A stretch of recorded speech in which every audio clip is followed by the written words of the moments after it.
And baby, I'm TFC till I die.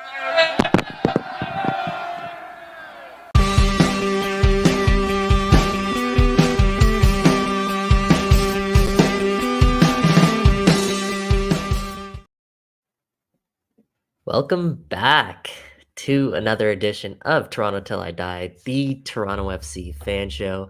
I'm Michael Singh, and on today's show, Toronto FC have played a game. They finally got one under their belt, so we'll dive into a little bit of their first friendly of the season against Nashville this past Friday. We'll have a little bit of a game, let's call it, a little bit later on. And we'll also discuss this week's burning question, which we posed to you guys. Based on last week's game, we went over who you thought should be loaned, traded, or sold before the season opener. So I was actually really curious just to hear everyone's thoughts. But before we get into all of that, Jeffrey P. Nesker, happy belated birthday, my guy. Thanks, buddy. Thanks. What'd you do? Yeah. Not much. Had a few friends over on the night. Went out with my wife for some cocktails at the bar Otherworld. Have you heard of it? Yeah. It's like a sci-fi themed bar. Yeah. It's actually the same location as what used to be like one of the diviest pool halls in Queen Street West. So it was pretty interesting to see it all done up as like a shishi frou frou $18 cocktail place. I will say cocktails weren't so bad. They weren't so bad. The nachos I would avoid. Don't eat food in these shishi frou frou bars, man. Just get a slice of pizza before or afterwards. Honestly, that's the move. Nice. Is that like a birthday tradition? You guys go to the pub usually? No. My birthday tradition, strangely enough, thanks to a little thing called the pandemic, has been making a really stupid ride to Burlington to my favorite Arby's. And yesterday, I exclusively ate beef and cheddars. I got 4 of them at lunchtime, and I spaced it out over the course of the day. And you got 4 of them. Yeah, it might have been a bad idea. I feel a little less than human today.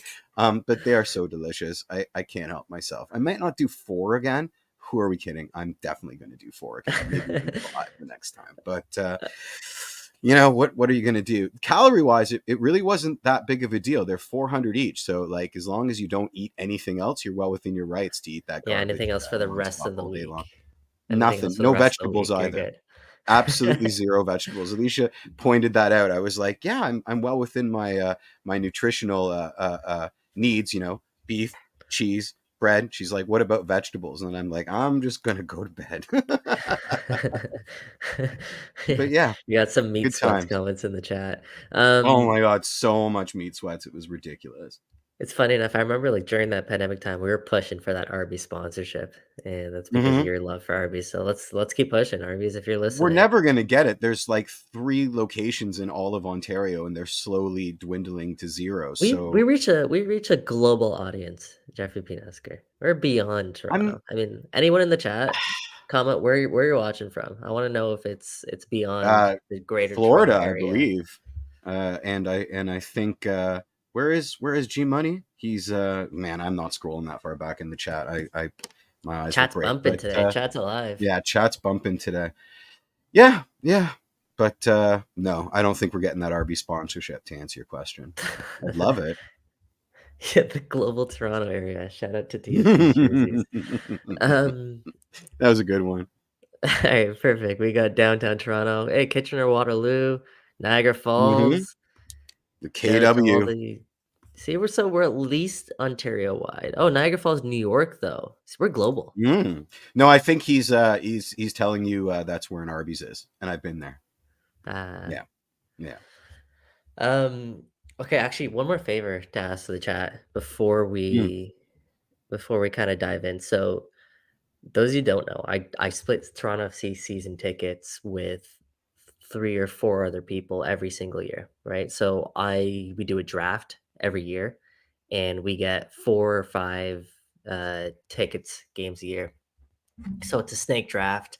Obviously, first overall pick's going to be very coveted this year, as It's going Mhm. to be the Lionel Messi sweepstakes, the Inter Miami sweepstakes. But I'm actually curious. Like, I haven't had the time. I've just been so busy to actually map out TFC's schedule. So if anyone in the chat has any like suggestions for which games I should be prioritizing and which games I should be keeping my eye on for Good my draft question. list, please give me some recommendations throughout. I think CNE games are obviously always pretty coveted around there. You get the double access, busier time of the year. But anything else, let me know. Let me know what you guys are thinking. Um, okay, Did you before we get in, go ahead. game? Did you One already more lose the time. Messi game, or did you already No, I don't. lose the Messi game? I don't know. We're gonna do it at 9 p.m. tonight, so I'm not sure Okay. exactly where I have the draft pick. I think we do it kind of live on camera and stuff like that. The draw. I have So a few more questions. What yeah, is the group consensus for people, the person that gets the Messi tickets, selling them that's to a good professionals in question. college? That's a Yeah, good yeah. question. I mean, I think you it's fair gotta set up game. some ground rules, right? I mean, you're one of the most agreeable people I know, so you're not going to be pissed off. It was just water off your back. You'd be Yeah. like, whatever. But like, if you win them, okay. Question one: if you win them, are you going to sell them? I think so. Yeah, I think so. of I think I course. would. I think I Mm-hmm. would. And you guys know I got the Lionel Messi Inter Miami kit. So like I'm a Mm-hmm. Messi fan. So me saying I would sell them, it does hurt me. But when you see the prices it's going for, I mean, come on, you could It's a pay for your no-brainer. entire season tickets for the next Yeah, like 4 years by selling those tickets. yeah. It's an So absolute no-brainer. I mean, I'm still I, a I, yeah. I'm still a TFC fan over a Lionel Messi fan. So I I would rather prioritize getting 3 seasons worth of tickets over the I one like game. money. Money's pretty cool. And this is essentially free money. You don't look a gift horse in the mouth and forget about the context. He's probably not going to play, whatever, guarantee he's probably going to play. I love it. But yeah. Andre in the chat, sell them Yeah. for $500 and buy them back for $40 when it's announced Messi won't be there. You know, that's not going to happen. I don't know if you were up on the Hong Kong debacle, but they're now saying obviously he didn't play, he didn't feature. They got booed out of there. People were like breaking their Lionel Messi cardboard cutouts in protest, and now there's language that his appearance was part one of the stipulations of the actual appearance in Hong Kong in the first place, so that Inter Miami were in violation of their deal to host the game because Messi didn't play. This is getting crazy, you know? Like, it's pretty odd. I can't think of a sporting event where you would guarantee the appearance of somebody, especially on the wrong side of 30. There are strange precedents being set up, like the Chicago Fire giving free season tickets to everybody that complained about Messi not showing up last season, essentially, or whatever the hell they were doing. I'm exaggerating, but strange precedences are getting established. It'll be interesting to see at the end of this MLS season what's going on, if there are announcements as he's going to play or not. We're certainly in the year of Messi League soccer, and I think it's going to be interesting, sort of following along how this kind of breaks the world. Yeah, for those who didn't hear, like Lionel Messi missed the game because of injury. So it's really strange the way that all that stipulations work. And yeah, you're right. Something we haven't seen before because I don't know if we've seen a team go on tour like this from Major League Soccer. They did get a ton of brand exposure. A lot of people Mm-hmm. obviously talking about them, whether it be good, whether it be bad. They're having a I'm brutal glad you said that. preseason. Yeah. So there is maybe some value to it, but man, they're getting their butts kicked. And I wonder if that's kind of a sign of things to come when it comes to Inter Miami this season. But we'll have plenty of time to kind of discuss and talk about Inter Yeah. Miami throughout this year. I'm sure there'll be a burning topic because they're obviously going to be a team that's going to be one to watch. I like what Nathan said here. He said sell the Messi tickets and buy World Cup home match at Toronto Stadium. So BMO Field obviously is referring to, and I actually want to kind of just touch on that quickly. In case you missed the news, Toronto gets 6 World Cup matches in 2026. Vancouver getting 7 World Cup matches, but Toronto getting the first Canada home game.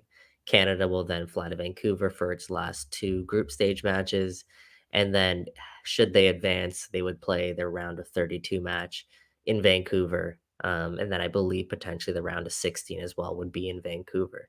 So in total, between Toronto and Vancouver, that's 13 matches on home soil in Canada come the 2026 World Cup. I guess the biggest talking point is, Jeff, Vancouver gets hypothetically, 7 games versus Toronto 6 games. Beyond that, Vancouver also gets to see the men's national team play twice, guaranteed at home, versus Toronto only getting the 1 game. Kind of your reaction to that kind of split? Was it surprising? Does it make sense to you? Are you okay I with need kind of the compromise? clarification. Is Vancouver getting a round of 32 game if Canada doesn't qualify for the knockout stages? Regardless. They're getting one. Regardless. All right. So knee jerk, I was pissed. One, because the day before we got insight into a profit sharing between, I think, the suits and the government, and the cost of renovations is about $200 million. So of course, the day later, when you see, it, and you knee jerk negative, you're like, yeah, 200 million for this, I don't know about it. Then you start to scratch that itch, and you realize that, like all labyrinthine monolithic corporations, FIFA has stipulations about crowd size, about this, about that, about the other thing. BMO, even with the upgrades, doesn't meet FIFA's criteria for any of the knockout matches. So am I going to be pissed? I mean, it's sort of an old man yelling at clouds, right? Like, BMO was never, ever going to upgrade itself to be able to abide by FIFA standard for a knockout match. Yeah, just to clarify, Yeah. Jeff. So Toronto and Vancouver are both getting a round of 32 knockout game. Oh, But we are. the round of 16, Vancouver gets an additional game. So Vancouver's going to get the extra round of 16 game. Toronto doesn't get a round of 16 game. But the reason being, as you kind of touched on, is because the capacity at BC Place is bigger. I think it's like Yeah. just over 50,000, whereas BMO Field with the expansion and renovations would only be up to 45,000. As you mentioned, FIFA does have those stipulations for seating Draconian. capacity when it comes to those arrangements. But I think this is the 2026 going to be the first year of the expanded FIFA tournament. So therefore, I guess a round of 32 game in Toronto still qualifies. So yeah, really interesting. I think I'm so I think it's confused. I think it's I a really fair am, because, trade-off. yeah. What are you confused about? Somebody said that the maximum amount of games that Canada could get was 13, and we got 13. I'm counting more than 13. No, it's 13. Okay. Your counting's off. Yeah, my counting's off. Never been good at just math. to go over, just to break down, 10 group stage games across both Vancouver and Toronto, even amount, 5 Okay. games each, right? And then there's going to be 3 knockout games, 2 in Vancouver, 1 in Toronto. Vancouver, the additional knockout game is the round of 16. If That makes Canada sense? makes it. No, nothing. They to do get a with round Canada. of 16 regardless. Okay. Correct. No, I have no problem with it. The only difference is if Canada does advance, those games will be played in Vancouver. Right? So Yeah. regardless, guaranteed Toronto only gets 1 Canadian men's national team game, but it's the first game ever for the men's World Cup here. So yeah, even trade-off. We don't need to spend too much more time on this. Yeah, I agree. Even The trade first off. game's going to be June 12th, 2026. So some time away. And you got lots of time to save some Buy money tickets. and Yeah. put some money in the bank for that Toronto game, because you're probably going to need it to be able to afford those tickets. That and Lionel Messi. Yep. 2 things to watch. Okay, let's get into some TFC chat, Jeff. Let's Yeah, do sure. it. So I guess let's start Well, off with before we move on, yeah. you think it's fair, but do you think it's worth it? I mean, obviously we're going to get. Let me answer for myself. I think it's worth it. If they fix that tunnel, it was worth it. To get that moving so that people don't get crushed in that GO train tunnel between BMO and Liberty Village. I think it's worth it. It's not my money. But the second that you start looking at the value, seeing that much of the renovations for BMO is sort of under the table stuff that allows, the FIFA vetted corporate fat cats to get from their parking garage to the stadium, without meeting the riffraff. You have to wonder if it's worth it. You have to wonder if the people that brought it, specifically the Toronto contingent, are satisfied with this. And I guess the answer there is they're probably not satisfied with anything. Yeah. I think it's really cool because BMO Field definitely needs to get more up to date Mm-hmm. with stadiums around Major League Soccer in general, and I think just around football as a whole. Very cool stadium when it was first uh, brought here. Very cool stadium following some of the renovations, but there's certain things at BMO Field that are just super far behind. So I think it is a good thing in that light. Now that you mentioned like kind of the tunnel, I drive by it. It's the bridge over, I believe it is now, Mm-hmm. is going to be done regardless whether or not the World Cup was coming. I believe it's going to be something that's pushed this year, if I'm not mistaken. Yeah. It kind of looks like it's that way. But the fact that the World Cup was coming greased funding for the Ontario line. These things aren't a separate Yeah, entity, right? I It all mean, works together in a cauldron of austerity and tax breaks. So, I can't. They're not separate things, and I do think that it was the final push towards the summit with respect to that. Yeah, I agree with you. It's just, again, it's not my money. I just, $200 million change, right? yeah, no, I agree. We can Mhm. discuss the politics of this in Yeah. probably an hour straight episode, but let's not do Oh, that. easily. Yeah. Let's Let's discuss not other do that. politics. Yeah, seriously.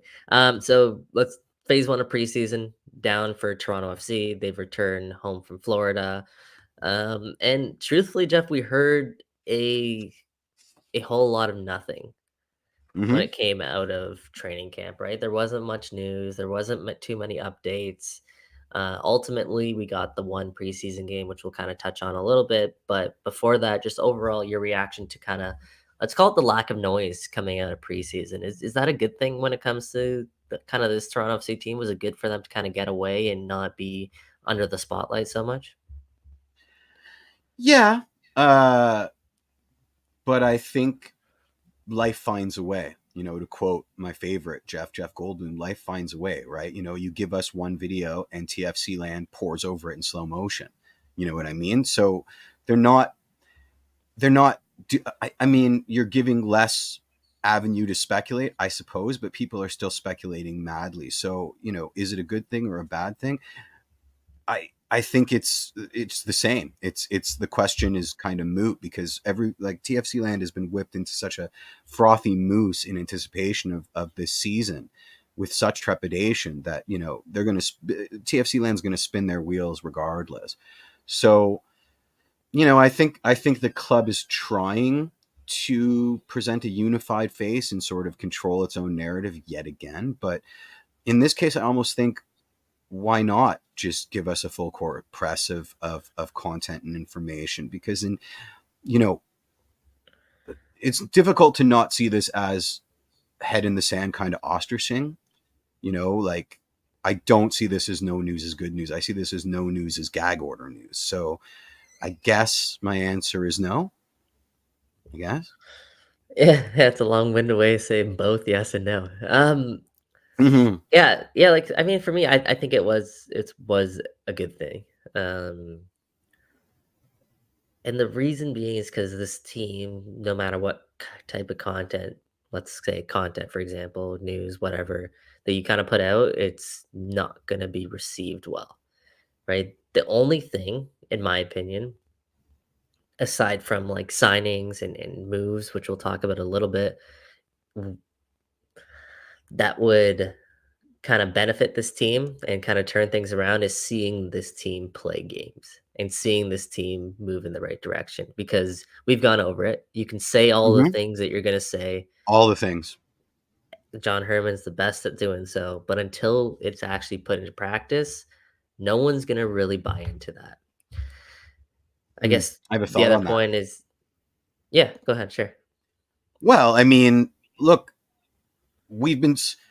I think that would have been a mistake to see the team in action. And I'm just going off the fact of what we're undoubtedly going to discuss. Everybody's expecting me to have opinions on this. The 2 goal scorers in the first 60-minute game, right? Mhm. I don't know about you, and I don't think I'm the first person to notice this, but it was Fede cutting in on the inside and shooting from distance, and it was Lorenzo doing We'll get Lorenzo into that. We'll get into right? that. So there's something to be said of, we want to see what's happening. We want to see how they line up. We want to see how they shape up. But what we've seen is the same old, same old. So would it be a stretch for me to suggest that the team is trying to, because they're maybe running it back more than they thought, and maybe tactically they're quite similar, or the main stars are quite similar and doing similar things to what they were doing before? We don't want to give other teams tape to, in addition to the woeful 2023 tape that they have to tear us apart. I don't know. To me, I'd be willing to go to bat on that argument. Okay, let's talk a little bit about kind of what you brought up there when it Mm-hmm. comes to kind of lack of like news of signings and transfers with this team. John Herman coming out and saying that he hopes to get a few new names into the mix come the start of the second half of training camp, let's say, as Toronto FC will leave for California in 3 days, February 8th. Mm-hmm. So that would be a Thursday, I believe. So the hope is that they can get a few more names in the mix to join them in California there. Uh, as of now, Jeff, given sort Mm-hmm. of the lack of moves, the European window is closed.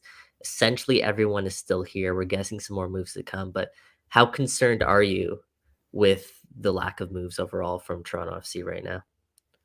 I'm over being concerned because I don't think any more are coming. I think they tried. I think it didn't happen. I think anything they do now, it's difficult for me to say this because my team, Arsenal, my Prem team, have been really good with second choice, You had a right? good weekend. Really.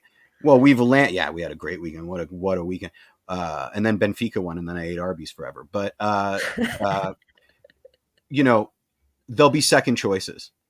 And this isn't the difference between Mudryk and Trossard. This is like the difference between, Tweedledee and Tweedledum. I don't, what is the benefit of signing a warm body right now just to be a warm body? I get it. Summer arrivals were cursed. I get it. It's another season where potentially the roster turnover happens halfway through it, in advance of the League Cup break. When the summer transfer window's open, then they make presumably some moves, more moves than they did now. I don't think it's worth it. I don't think it. Unless it's somebody that really moves the needle, it's a move to appease the pitchfork mob or to appease the bean counters. That sort No, of thing. Jeff, if that was gonna happen, that would have happened by Mm-hmm. now. They would have been Sebastian Javinko signed by Toronto FC to appease that You're pitchfork right. mob, right? You're right. You're right. I think we're kind of discrediting the work that's going on behind the scenes when it comes to the recruitment staff. Apparently, John Herman's saying there's been a lot of positive talks, a lot of conversations that are ongoing with potential targets. So they're definitely not ever going to bring someone in for the sake of bringing someone in. Mm-hmm. But given that the start of the season is 20 days away, kind of leads into your point. It's like, Who's left? is it going to be enough? Yeah, maybe who's left. Obviously, soccer's got a big ecosystem. TFC have some international roster slots, so there are going to be options. But it is slightly concerning, at least, that we're 20 days away from the start of the season, first game, and TFC have only made one real signing in David Mm-hmm. Flores and Tyrese Spicer. I guess you can also count in that mix, though I don't think he's I actually do. signed an official contract. So, Oh, yeah, that's right. That's fair. so we'll see. It does seem like David Flores is playing a kind of a big role, though, for John Herman. It seems like he's going to be very involved in Toronto FC's midfield. Speaking of that, just quickly here, TFC. Let's go over it. Preseason win 2-0 over Nashville SC. Both of TFC's DPs score in what they're calling, I guess, the first game, which is 60 minutes, and then you have kind of the second game, which is another 60 minutes. So I guess aggregate score, it was ended up being 2-1 as TFC lost. the second game 1-0 with more of a rotated squad. But let's focus more so on that first game because that's what we kind of know more of. Sure. Okay, let's kind of get into what a lot of people are waiting for. Your reaction to the Insigne Bernardeschi goals. They I stepped up don't care how and they score. Score. That's great. I'm happy for them. This is awesome. Score goals. Be mediocre. And I'll do backflips. Honestly. Like, I mean, I'm concerned because it's the same old, same old. You know, if we had seen Lorenzo score a non-Triagio, and if we had seen Berna score, by anything but coming in off the left, or sorry, off the right, I think I'd be a bit more enthused. It's hard to be enthusiastic about these guys, but I ain't looking to gift horse in the mouth. They scored. My worry is if they're good for 5, they're now good for 4. So it's difficult for me to start. It's a preseason game against a rotated squad for 60-minute scrimmage halves. Like, if they didn't score, I'd be concerned. They're back from a proper off season. Let me frame it this way then. So let's say your belief in Insigne and Bernardeschi bouncing back this season was, for you, probably 1%. That's charitable, but yeah. 1%, that was your belief. Does seeing that shift that percentage up to 2%? Does it shift it up to 5%? Does it move the needle at all? No needle moves at all. At all. This is what they should be doing. In a world that isn't as bizarro as this, nobody is saying anything about them scoring in the preseason because that's what they're supposed to do. So, but but they haven't done what they were supposed to do for the last year and a half, right? That just hasn't been the case with them. Yeah. Are you any more confident they're going to be able to do what they were supposed to do? That's a good question, and I think I'm being unfair. Yeah, I am, because had they not, I'd be a lot less enthused. So I think it's unfair for me to say it hasn't moved the needle at all. I'm glad it happened, and long may they score. So yeah, I think I'm being unnecessarily assholey by saying the needle didn't. That's your brand, though. That's your brand. That's what people love you for. I know. I agree, but yeah, no, of course it gives me more confidence. Like, all we want is mediocre production out of them. I think my ceiling for them is give us mediocre production, just be like middle of the road, pure mid DP, produce, turn some of those losses into draws or wins, and maybe we're 10th, right? What's it going to take? What's it going to take for you, Jeff, to become Lorenzo Insigne and Federico Bernardeschi believers? Let's say hypothetically, I'll wear the face, but it's never happening for me. I can't forget the last year and a half. What if 7 games into the season, Toronto FC are 5 wins, 1 draw, 1 loss. Let's say hypothetically, they've scored, 14 goals, and 10 of those goals have come from Insigne or Bernardeschi. Let's say 5. I'm still not relaxed about it, because I would still be waiting for the other shoe to drop. I would still feel like it's a false goal. Even if we won the Shield and MLS Cup on their back, I think I would still be asking questions. I have PTSD, Mikey. Like, these guys are giving me TFC PTSD, and I don't like holding grudges. Fair. And they brought so much pain to my person. It's gonna take a lot, and I don't know if it's even humanly possible. I'm being completely honest with you. I've asked myself this question often. I'll celebrate the wins, I'll enjoy it, but I'm not going to their birthday parties. Yeah, I had a feeling, Jeff, you might not be on that invite list to the birthday parties. Boo-hoo. No, Boo, fair. effing yeah, you're right, though. It's going to take a lot for those guys to kind of turn things around. Here from the fan base's perspective, there's a lot of fans that don't aren't as invested into this team, I think, as a lot of people that kind of Hmm. know the ins and Yeah. outs of the club in the way that a lot of people in here do. That are going to give Lorenzo Insigne and Federico Bernardeschi standing ovations opening Yep. match at BMO Field, right?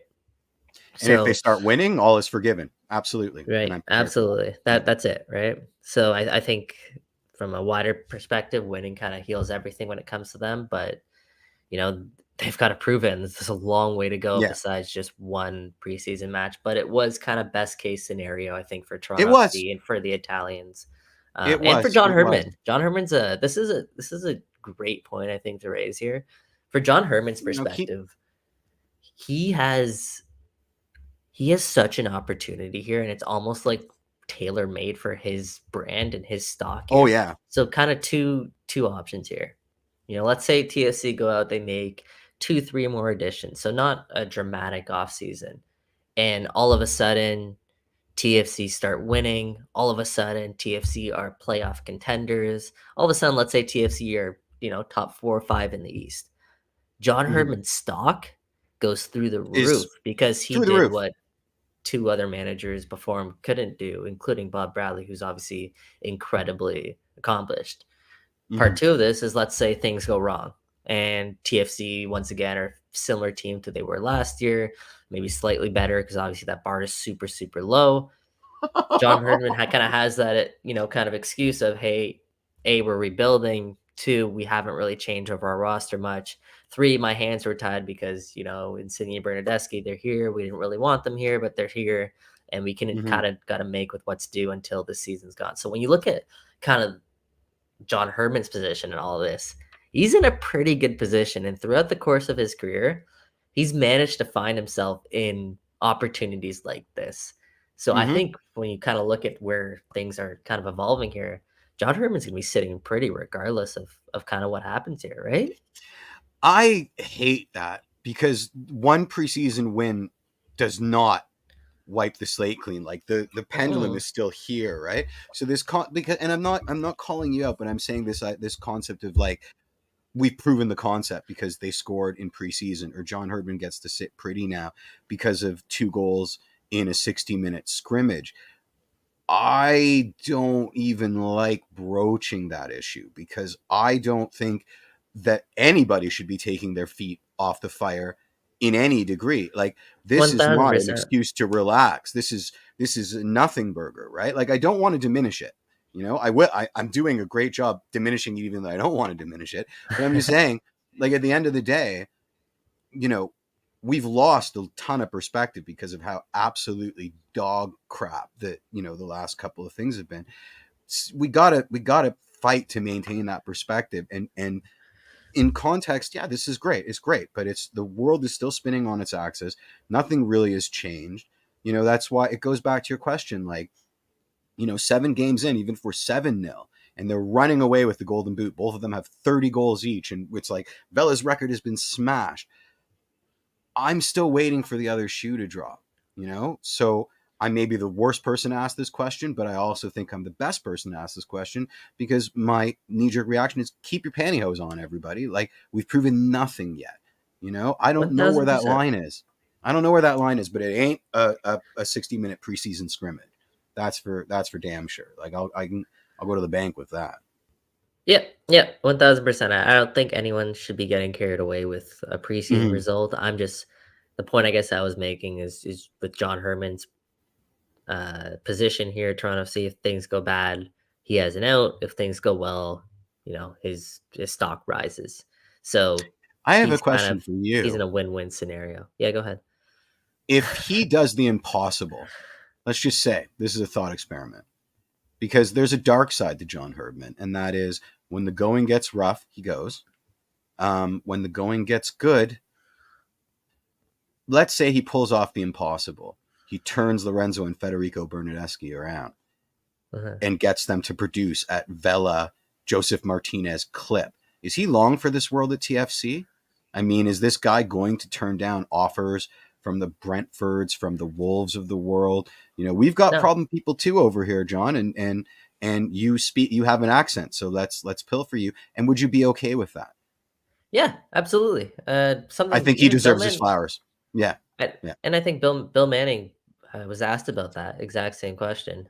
We all know John Herman's aspirations are going to be to one day go back to or go to the UK and coach Hmm. in England, coach at top Yep. flight leagues. I think everybody has those aspirations as you're kind of an up and coming manager.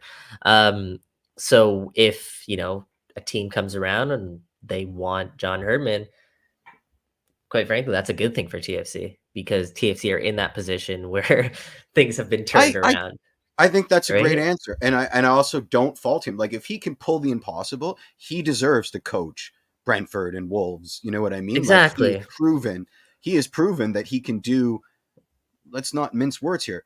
The impossible, right? And That's it. so, absolutely, he deserves that bag, and he deserves to move on to, regardless of how much we love the club, bigger and better things in the wider soccer mosaic. And I don't think we can fault him for it because, I mean, that's item A on his job description, and if he can check that off and still sleep at night, job done, man, job done. That's it. So, 100%, yeah. Um, last kind of thing on just this game because the only updates we got from this game were the goals and the goal Hmm. scorers. Again, going back to kind of like our brief discussion about Toronto FC kind of controlling the narrative, controlling the message there. There were no lineups posted. Um, Other teams around the league, it's very rare to find a team that's not posting their lineups. Hmm. So, does what does that kind of say to you? The fact that Toronto FC are kind of holding back some of that information when it comes to I'm not preseason. worried. I'm not worried. I mean, we have inferred that he's probably going with three at the back, so he's going to shake things up. The people that have gone through slow motion of the footage have deduced that Lorenzo and Fede are sort of moving centrally. At least it looks that way. Um, I think it's probably smart that TFC is keeping, you're mentioning all the other clubs. Well, all the other clubs aren't wooden spoon with a bullet contenders, right? We're in rarefied air here. And I do think, Exactly. considering the amount of tactical changes that he's trying to push through, you don't want to give these guys tape. You just don't. To say nothing of the fact that it was probably one guy with a cell phone there, there's a lot to complain about. I don't want to complain about this. I can see logically why he did it, so why Yeah. they did it, so it doesn't bother me. You know? Yeah. Yeah, don't get me wrong, not necessarily complaining. I'm just curious to hear if it bothers some people, if it doesn't. No. A lot of people in the chat saying it's not an issue. Uh Yeah. G Money talks, I have no issues with cards close to the vest. Aaron Mhm. saying Herman hides everything all the damn time. It's what he Yeah. Yeah. does. We're used to it. Yeah, we're used to it. He's right. Aaron is absolutely right. Yeah, and Turt's saying, I think we'll see more details in Cali, which is kind of usually how this stuff go. When they play kind of more Hmm. official preseason matches, typically we get more information. If we're really truly lucky, we'll get a stream, which would be Hmm. super nice to watch some TFC action. But we're not quite at that stage yet. So, yeah, I mean, everyone's gonna find out eventually, kind of what these Yeah. lineups are. So I'm fine with it not necessarily being for the first game, and it kind of makes sense given Me too. TFC's position and kind of Hmm. where they're at with kind of this rebuild, let's call it. 100. Um, what we do know, kind of based on the lineups, guys, correct me if I'm wrong, but these are the players I believe that were featured So in that first I did 60 a minutes. screen cap actually of somebody's inference. Okay, So let go me see ahead if I and can nail it. So all we got right. Luca Gavrin in net. So not Yes, Sean sir. Johnson. And Mm-hmm. interestingly enough, um, at the back we definitely had Shane O'Neill. We Definitely did. had Ame Mabika. So we had those two Mm-hmm. players. I believe Kobe Franklin was involved. I'm not sure if it was Mm-hmm. the first 60 or the second 60. Um, Jaquil was definitely in the first 60. So right 100%. now I'm just missing kind of one center back there. Davy Flores was involved. Jonathan Yes, Osorio sir. was involved in the midfield. Lorenzo Insigne, Federico Bernardeschi, and DeAndre Kerr were also involved. Mm-hmm. So that leaves two players. I believe one of them might have been Latif Blessing. And then some people also speculating. I think I saw Alonso Coelho involved in some capacity there. So Yeah. that kind of gives us an outline of the 11. Sorry, I just need some water. No worries. That was awesome. So I think I nailed most of them. You did. Yeah, fair. Mm-hmm.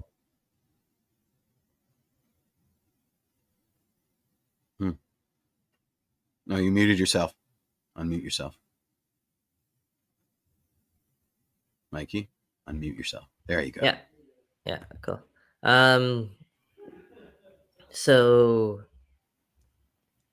where was I gonna go with this? Who needs to have a good showing in preseason? Yeah, I think that's fair. So when you kind of look at TFC's roster, kind of look at who is at training camp, it seems like almost everyone was at training camp that's on the roster. Who do you think needs to have a good season, or preseason, to kind of raise their stock and make a case for making a push on this team? Who do we got? I Who you mean, the looking at? easy answer is everybody. But considering we've got a firmer idea of who the locked-in starters are because of lack of warm bodies or because Herdman sees something in them, I mean, your list is, I think, pretty. The first, I mean, those are the top three for me as well. Ayo Akinola, 100%, 100%. Need to see something in preseason, although I don't think it affects his spot on the roster. I do think he's a reclamation project for John Herdman, so I wouldn't be surprised if we don't.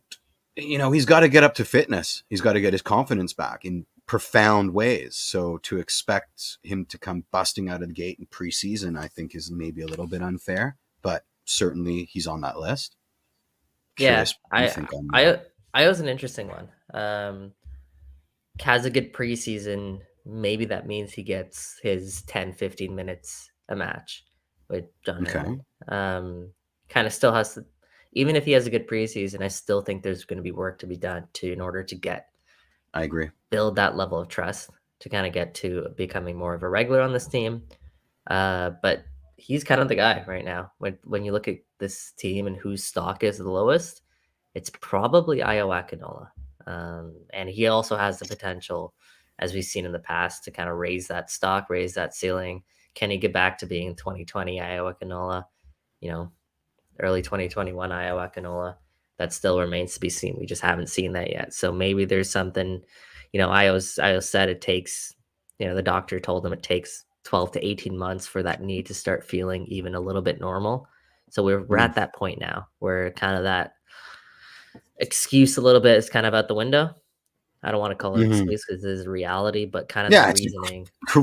It's potentially career-ending injury. It's as good an excuse as. He's so interesting because if I'm John Herdman, do I want him going in preseason so that we have another MLS's back, Ayo, or do I want to give him his 10, 15 minutes at the end of games regardless because I want him to get comfortable not playing in stadiums with no people in it, playing proper games with fans where you're kicking a ball in anger. You know what I mean? I'm not sure that had much to do no, with it. But I'm madly speculating. It's such an interesting one, Ayo. The big thing with Ayo is his pace. Can he get his step back? Can he get that first couple of strides that made him an option to get him behind? We haven't seen that yet. So he's definitely up that list. We also had Kosi Thompson listed on that list. Everyone's mentioned Kosi as well. Less of a concern for me. I think I just don't see him displacing some of the people that are in front of him. Mm-hmm. So I'm not sure Kosi's going to be. It's going to matter how good of a camp Kosi has. There's just too much competition in sort of his areas on the pitch. Like we talked about in the past, Kosi's kind of like that versatile option. Nick DeLeon, yeah. So like he'll be an option off the bench guaranteed. I think either way. If he has a really bad camp, sure you might lose that, but he still is an option.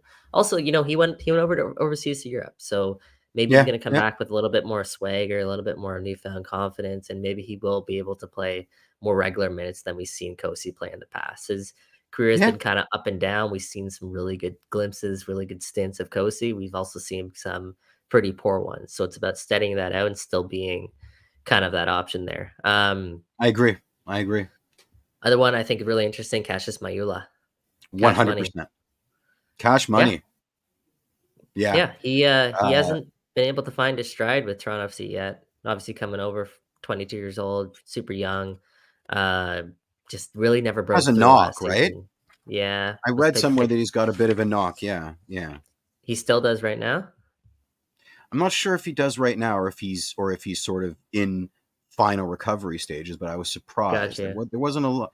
Yeah, I'm sure I read that tweet that there was a knock there somewhere, which could explain why, he came with such fanfare and we've seen nothing of him. Last Um, season, yeah. Last season he was battling yeah, some injuries. So yeah, yeah. he's a guy who, we had a lot of hope, a lot of optimism for. So if he can have a good preseason, maybe he slots into kind of one Do you of those think it backup attacking matters? roles.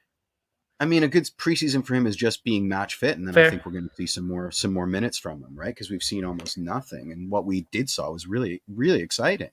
I mean, he almost scored a goal in his first touch, right? If memory serves. So No, yeah, I think it is important. I really do. I mean, hmm came over, like I said, with that bit of a pedigree, and even though TFC couldn't score goals last season, even though they had no fluidity with their attacking uh, prowess, let's call it, he was not hmm involved still. yeah, So how far down the pecking order is he? Is he as good as they thought he was? These are the it's questions a that head kind of scratcher. Yeah, come to mind when you don't seem as involved. So I think it is important for him to kind of get off on a good note here with John Herman and really earn his trust and earn some minutes, even though he is still fairly young. And he takes up one of those really coveted spots, those under 22 yeah, initiative yeah. spots. So Fair point. with that comes expectation too. So hmm he's gotta have time to adapt. But at the same time, we do need to see something out of him. What about someone like I don't know, a Sigurd Rosted? Like I mean, I don't think it matters. No, I take that back because there is going to be competition at center back. Not as much as we would have liked, and with a roster not as with a roster that's much lower quality, a core of center backs that are distressed assets, at least in the mind of TFC land. Yeah, I think all of them. It's important to show themselves so they get more minutes yeah. or they lock down a spot. I don't think that's exclusive to Sigur Rosted. I think that goes for Ami Mabika, that goes for Shane O'Neill, although putting him in the leadership group kind of means that we're probably going to see a lot more minutes from him. Um, yeah, I think it's Honestly, important. Yeah. Honestly, Jeff, I think now Mhm. that we're talking this through, I think it's a very stupid question because everybody needs to have a good kind of Okay, so preseason under John Herman. It's a new I coach agree. coming in, I right? don't disagree, but I think there was validity to the question because here's a question for you. Adama Diomande goes on a tear in preseason. Does Yeah. he get the starting nine? You know, Prince Yes, Owosu goes on a tear. Does he get the starting nine? Like, is yes, there? but none of that's Okay, gonna matter because DeAndre Kerr looks like he's in form. yeah. Dropping that dime that we saw on socials. Mm-mm-mm. And he's looked like he's growing a bit more. I'm in all in on DeAndre Kerr kind of being that number 9, but yes, because that number 9 spot is wide open. Yeah, DeAndre Kerr might be that favorite right now, but as you mentioned, if out of nowhere, Diamande all of a sudden looks more of the player that Bob Bradley thought he was bringing in. All of a sudden, Prince Owosu looks like he's more up to speed and more in sync with the rest of his teammates. Then those guys all have a shot at that starting number 9 position. I think yeah. if there's one position that's wide open, it's that number It's 9. that one. Oh Um, yeah.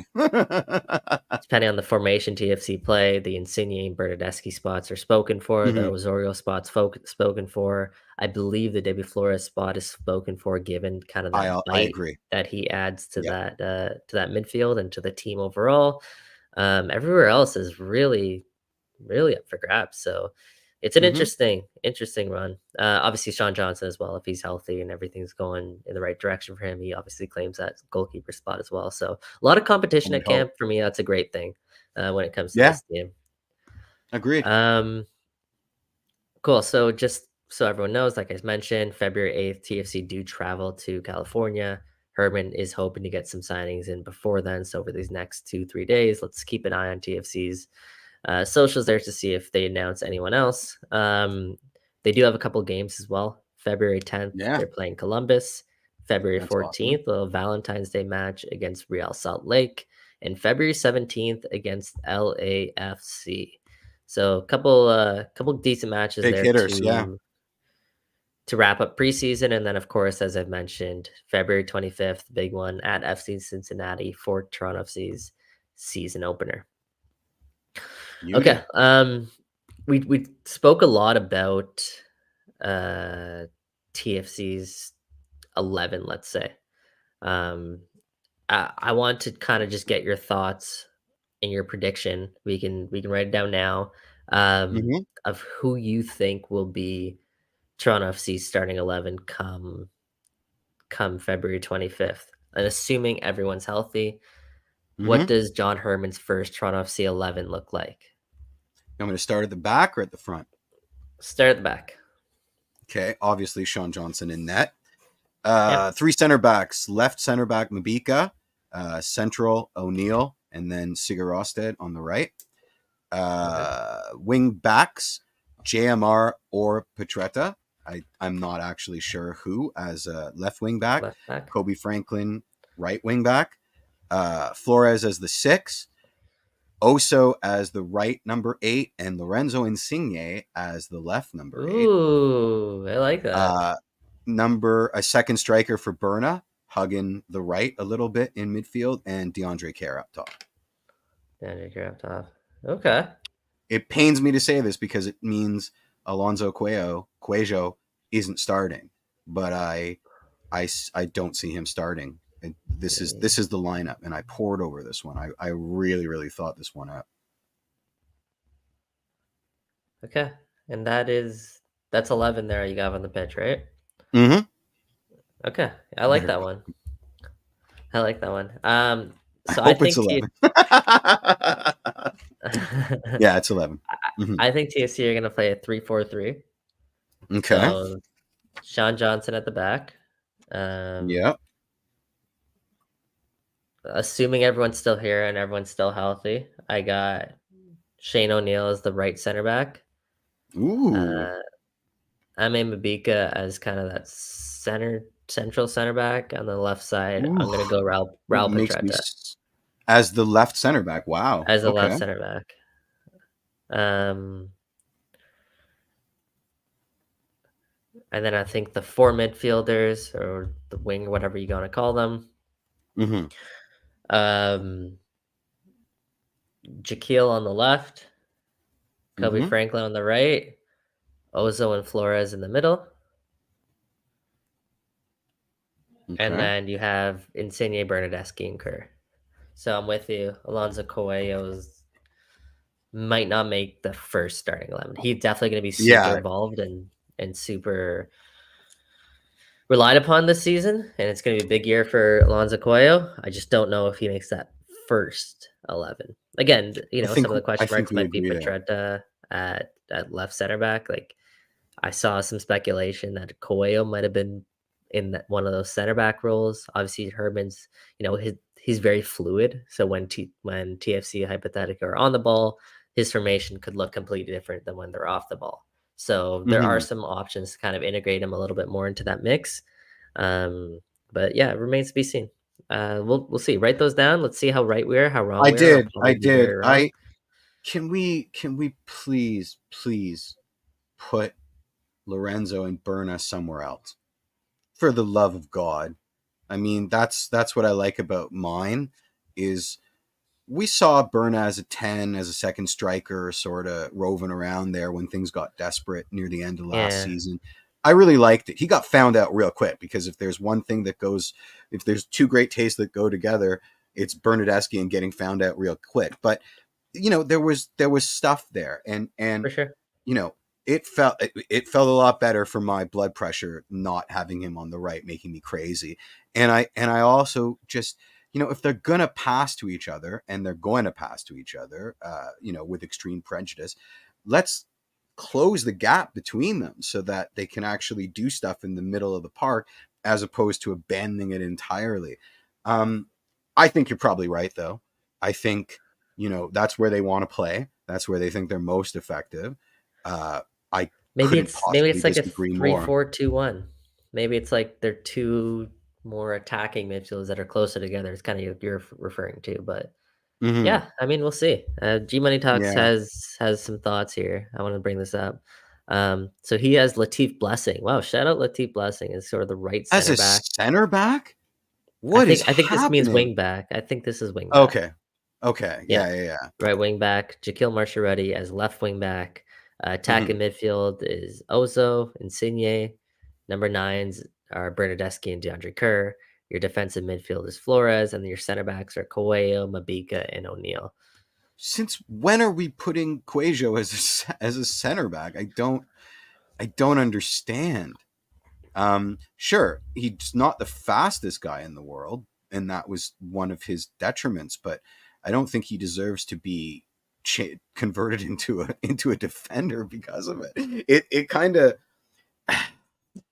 I guess, in like a Pirlo kind of way, putting him there as like a deep lying playmaker might be the move, but Yeah, let's score some it'd definitely goals be. first before we start reinventing the global game. I think that's way too ambitious to put someone that young and that untested in a center back role that's trying to stake out a role and has a lot of attributes that work better further up the pitch. I think that Yeah, that's a bad use of I resource. can't recall if Alonso Coelho ever played center back so far. I don't believe there was a situation where he was forced into it. Mhm. But it would be kind of be a sort of that Michael Bradley elk where you have Yeah, I someone didn't at the want to back say it. who can be on the ball, be more of a ball dominant player out of the back. That would be kind of my line of thinking. But like I said, things are fluid when it comes to Herman. Yeah, So you might start off as a center back in the formation, but won't actually play too much of that pure yeah, center move back. up when they're in attack and then pull back and be like be that sort of regista or Exactly. whatever. Yeah, yeah, yeah, exactly. Interesting That could though. be cool. Could be cool. Interesting thoughts. Um, yeah, let's proceed to kind of the for us. Let's do the burning question. I think. Yeah, okay. Let me So just go ahead and roll that whenever you load have a that sec. up. Yeah, I forgot where it is. Okay.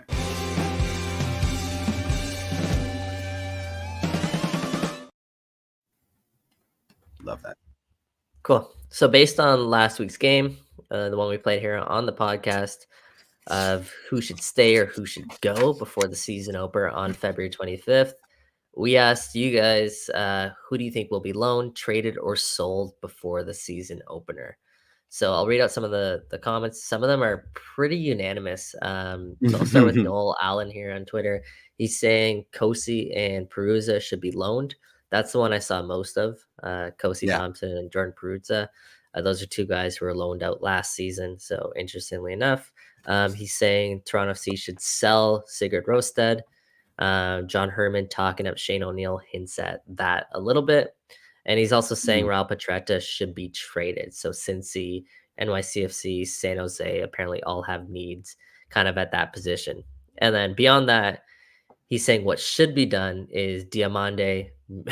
He's hoping for a mutual release. I think you're going to have to hope a little bit harder for that one. Yeah. And he's Mhm. saying Io should be sold or traded. He needs to go away. Um, I yeah. mean, So yeah.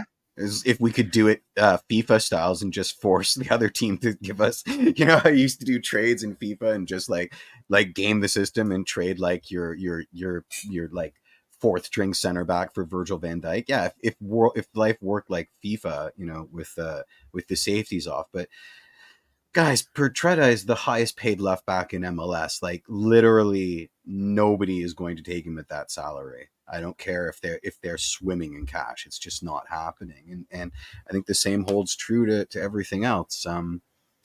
I think Io's the interesting one there. Obviously, Jason Hernandez surprised everybody by landing him With that RSL, loan yeah. stint with San Jose. Oh, with San Jose, Um, I get them messed up all the time. Yeah, secured that loan with San Jose. Really, no one thought that would be possible. He managed to do so. Iowa stock did not help or did not increase from his loan at San Yeah, Jose. He played less than 2 games worth of time spent on the pitch. Didn't have a goal, didn't have an assist. So to be able to loan him back out or to sell him, it it's going to be way too tough right now. I think yeah, teams, especially because he's making a lot of money. His cap hit isn't that big because he's an U22 initiative player, but he's making a lot of money yeah, relative to the way exactly. he's performed. So you kind of got to raise that stock up before you look into moving on from Io. So I'd be surprised if anything happens there. Diamande, we'll see what happens with him. Apparently he's I don't know back in why they haven't camp. bought him out yet. I'm honestly like, you got a buyout, just do it. I don't understand why they're gun shy about this. It's not that simple though. It's like it costs money, right? And do Mhm. TFC in a position to be burning money right now? Probably I not, mean, based on the way they the last are. couple of years have gone. Exactly. So are they in the position to Yeah. burn more money? You know, I just want them to do it. I know I'm trying to be rational, but I just want them to do it. There's Yeah. no logic behind it. I just want them to do it. You know, here I am. And understand, Yeah, maybe what if he does well in preseason? Do TFC think they have a player? You can also, as we talked about last week, extend that buyout into the offseason as well. So yeah. maybe this is seen as an audition for him if they do have the funds to buy out a player. And they don't have anybody waiting in the wings that they need that money for immediately. So there's absolutely no impetus to do it That's yet. it too. It's not like they're Yeah, cap strapped. exactly. They don't need it for So anything else. Nick Caruso kind of touching on what we just touched on. So Iowa Akinola somewhere in MLS. I think he'll do well too if it's a longer loan. Just don't see him being given more opportunity than he's already been given with us. We don't have time to be shuffling our strikers 1 through 6 every week to give them each a shot. Yeah, we touched on this. We TFC No, we have don't, a but ton we're of doing it anyway. Mm-hmm. TFC have a ton of strikers on their roster. Ironically, it's probably their deepest position, but at the same time, it's probably their worst position. So, they have Io Akinola, they have Diamande, they have DeAndre Kerr, they have Hugo Mbonge, they have Prince Owosu, they have Jordan Peruzza. All of those guys are more than not natural number nines. So Mm-hmm. do TFC start the season with all of them? Probably not. Is Iowa Canola going to be the guy that makes way? Also, probably not for the reasons kind of we just touched on. In an ideal world, cap didn't exist. Flick your fingers. Diamande is probably the first to go, Mm-hmm. and then Jordan Peruzza or Iowa Canola, right? Those are kind of. I think I'm a bit higher right now on Jordan Peruzza than I am Io. I don't know if I'm crazy to be saying that, but I don't know. That's an Scored some interesting one. bangers in USL, man. Scored some bangers with TFC too. Yeah, and Absolute I screamers. said it last week. I just feel like his development is going to take a little bit longer. Just Yeah, yeah. So I just don't see patience. Yeah. Io progressing. Right, Io hasn't made any strides forward the last couple of seasons. It's been kind of all regressing. He seems like a guy who's very much the mental game can be a blessing and a curse. And, I hold out that if anybody is going to fix this, it's John Herdman, the guy that got him to That's it. agree to be a Canadian national team player, the guy who, has been in his corner, has been fighting for him. I think that's important. I think if it was ever going to happen, it's going to happen now. So I have no problem with TFC giving him the benefit of the doubt. We put a lot of money into his development. It's not his fault that his career was derailed by this injury. This has not been the best environment for anybody, let alone somebody on the cusp of, lack of confidence, lack of opportunity. So let's, it's tough, but let's push that patience button on Io a little bit. I have no patience for the Diamandes of the world. I think Prince was a knee-jerk signing that we didn't need, and we don't need now. We didn't need then. So, I don't put them in the same camp at all. But we do have a surfeit of strikers that are useless. So it's kind of hilarious. Yeah, and Io chose to represent Canada over the US. Io's come through the ranks with us. Mm-hmm. Io's also, if you ever chat with Io, he's someone you kind of want to root for, right? Yep. So fully hoping that you're right, Jeff, and this is kind of the long game when it comes to Iowa Canola, and he can turn things around here. Just I don't know. We'll see. Yeah. Yeah. A A lot of that going. Last one, Peter saying, loan out Jordan Peruzza and Luke Singh. I keep forgetting about Luke Singh, my namesake, man. I can't be doing that. He wants to sell Sigurd Rosted, and he wants to Hmm. buy out Diamande. So a lot of buyout Diamandes. He thinks Raul Petretta is going to have maybe a bounce back year, and Herman's going to rely on him for his experience. And Iowakanola stays, as kind of we touched on, a Canadian Herdman guy, and he'll look to like take on that reclamation project. So Yeah. that's kind of where TFC are with a lot of that. I think I agree with a lot of everything that Peter said there. And I think that's consensus when I kind of look through the replies of how TFC fans are feeling. But as you guys probably understood and realized through going through the roster, there's not many moves they can really make because Mm-mm. a lot of these guys, their stock isn't quite where they want it to be. But we'll see if all that changes between now and maybe February 8th, as I've touched on a couple times during this show. Maybe the start of the season. We'll see if any more subtractions happen before they make additions. But we do Hmm. all agree that there needs to be some additions here. Okay, that's a lot of me talking, a lot of Hmm. Jeff talking. I think for a Hmm. show which, quite frankly, had no news to kind of really go off aside from a You few can tweets always for a do an hour. preseason game, You can we always managed to fill an fill the hour. time all Yeah. right. Hmm. But I guess before we wrap up, as always, kind of two favors to ask. First, if you're re-listening to this on podcast, please rate and review the show. 5 stars goes a really long way. To those of you that are watching and have tuned in on YouTube, please subscribe, hit that subscribe button, give it a thumbs up. It really does. We really do appreciate everyone's support Hmm. throughout this. And I was even telling Jeff before we started, our show, the engagement, the comments, you guys have all been so lively throughout this off season, even though everything's been Yeah. so quiet. I So wish there crap. was I wish there was news for us to kind of discuss and more exciting news, Hmm. but that's kind of where TFC are right now. But hopefully in the coming days, next episode, by the time we record, we'll have a lot more news to talk about. Yeah. Um, Guys, I don't know if I'm speaking for you, but I did not. I don't know why I'm surprised or why I even felt this way.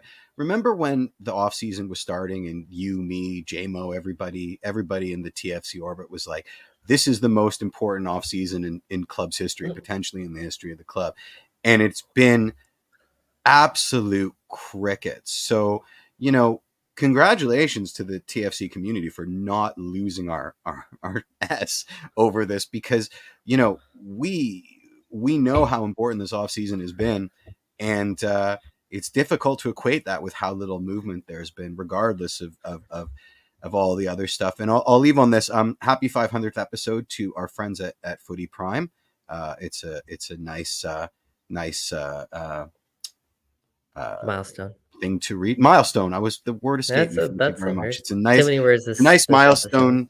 to reach. And here's to the next 500. Yeah. Leave us a review on Apple Podcasts. Are you trying to because land I a gig wanna with read them. Footy Prime? No, I have a gig already.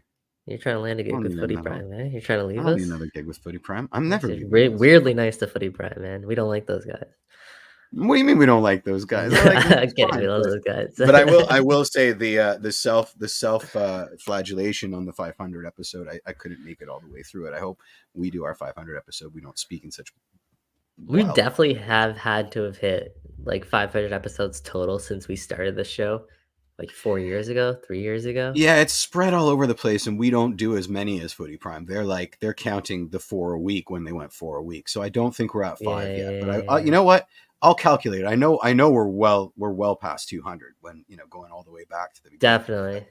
I don't think that we're feels at like 5 forever yet, ago, and I still see some in the chat that have been there for day one. So appreciate you guys. Last favor, really appreciate you. Jeff, we hit 1,000 followers on Twitter. I know, and I didn't. I missed it. I must have been just started the show meat with sweat. that. Yeah. Sorry, I was concentrating on my horsey sauce instead. But yeah, thank you for that. It was important to me, and I'm glad we reached that milestone. If you haven't already, Indeed. go ahead, go follow Toronto Till I Die at Toronto Till I Die on Twitter. But that's enough for us. Thank you for tuning in to another episode of Toronto Till I Die. We will be back next week. So for Jeffrey P. Nesker, I'm Michael Singh, and we'll see you next week. Cheers, everybody. Cheers.